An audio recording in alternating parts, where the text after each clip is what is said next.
Assalamualaikum warahmatullahi wabarakatuh. Perkenalkan, saya Lutfi Mahyudin, NIM 14022500045 dari kelas 2A INF. Pada kesempatan kali ini, saya akan membahas tentang peran kepemimpinan dalam mendukung transformasi digital di lingkungan organisasi. Latar belakang. Perkembangan teknologi digital itu mengubah cara organisasi beroperasi. Artinya, banyak pekerjaan yang dulu manual sudah digantikan oleh teknologi supaya lebih cepat dan efisien. Kemudian, transformasi digital juga menjadi kebutuhan untuk meningkatkan daya saing. Jadi, kalau organisasi tidak mengikuti perkembangan teknologi, mereka bisa tertinggal. Selain itu, transformasi digital tidak hanya soal teknologi, tetapi budaya kerja dan proses bisnis. Jadi, bukan cuma alatnya yang berubah, tapi cara kerja orang-orang di dalam organisasi juga ikut berubah. Dan yang terakhir, keberhasilan transformasi digital sangat dipengaruhi oleh kepemimpinan. Artinya, pemimpin peran besar dalam mengarahkan perubahan ini. Rumusan masalah. Di dalam pembahasan ini ada beberapa rumusan masalah. Pertama, apa itu transformasi digital? Kedua, bagaimana peran kepemimpinan dalam transformasi digital? Ketiga, apa saja tentang yang dihadapi dalam prosesnya?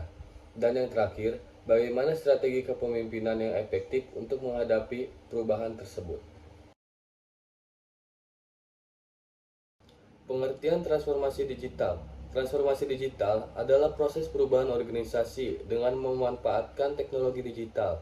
Artinya, organisasi menggunakan teknologi untuk membantu pekerjaan supaya lebih efektif.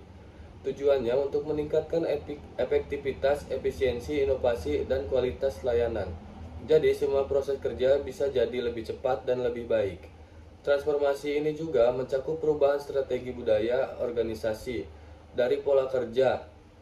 Jadi bukan hanya teknologinya tetapi juga cara berpikir dan cara kerja. Contohnya seperti cloud computing, AI, big data, sistem informasi, dan otomatisasi. Tujuan transformasi digital. Tujuan pertama adalah meningkatkan efisiensi dan efektivitas kerja. Artinya, pekerjaan bisa selesai lebih cepat dan lebih tepat. Selanjutnya, mempermudah akses informasi dan komunikasi. Jadi, informasi bisa lebih mudah disampaikan dan diterima. Kemudian, meningkatkan kualitas pelayanan supaya hasil yang diberikan lebih baik. Lalu, meningkatkan produktivitas SDM. Artinya, karyawan bisa bekerja lebih optimal. Selain itu, memperkuat daya saing organisasi supaya bisa bersaing dengan organisasi lain. Dan yang terakhir, mendorong inovasi produk layanan supaya muncul ide-ide baru yang lebih kreatif.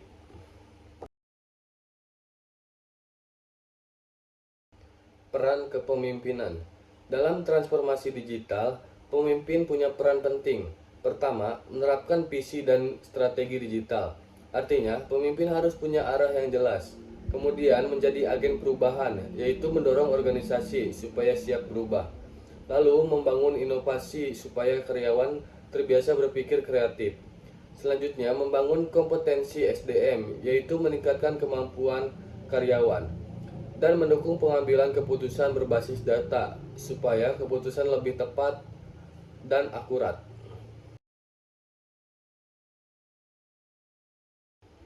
Peran kepemimpinan lanjutan. Selain itu, pemimpin juga harus mengelola resiko dan tantangan digital. Artinya, pemimpin harus siap menghadapi masalah yang muncul. Kemudian, mendorong kolaborasi dan komunikasi supaya kerja tim lebih efektif.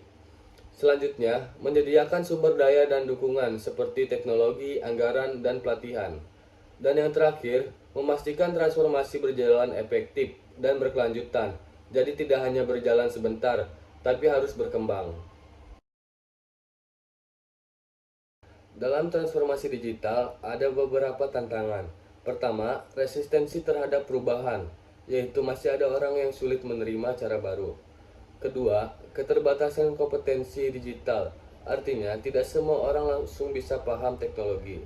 Kemudian, perkembangan teknologi yang sangat cepat, jadi organisasi harus menyesuaikan diri. Lalu keterbatasan infrastruktur dan anggaran karena teknologi butuh biaya. Ada juga ancaman keamanan data dan cyber. Jadi data harus dijaga dengan baik. Selain itu, perubahan budaya organisasi karena cara kerja lama harus disesuaikan. Dan yang terakhir, kompleksitas pengambilan keputusan karena banyak data yang harus dipertimbangkan. Strategi kepemimpinan. Untuk menghadapi tantangan tersebut, ada beberapa strategi. Pertama, visi dan tujuan yang jelas supaya arah organisasi tidak salah. Kemudian, membangun budaya digital, yaitu membiasakan penggunaan teknologi. Lalu, meningkatkan kompetensi SDM melalui pelatihan. Selanjutnya, komunikasi yang efektif supaya semua orang paham perubahan yang terjadi. Kemudian, mendorong kolaborasi antar tim. Pemimpin juga harus menjadi teladan dalam penggunaan teknologi. Selain itu, mengambil keputusan berbasis data agar lebih akurat. Dan yang terakhir, melakukan evaluasi secara berkelanjutan untuk melihat perkembangan. Kesimpulan, dari pembahasan ini bisa disimpulkan bahwa transformasi digital adalah kebutuhan organisasi di era modern. Kepemimpinan sangat penting dalam keberhasilan transformasi digital, karena pemimpin yang mengarahkan perubahan. Pemimpin juga harus mampu mengelola perusahaan, mengembangkan SDM, dan mendorong inovasi. Dengan strategi yang tepat, transformasi digital bisa berjalan lebih efektif dan berkelanjutan. Demikian presentasi yang dapat saya sampaikan. Kurang lebihnya mohon maaf. Wassalamualaikum warahmatullahi wabarakatuh.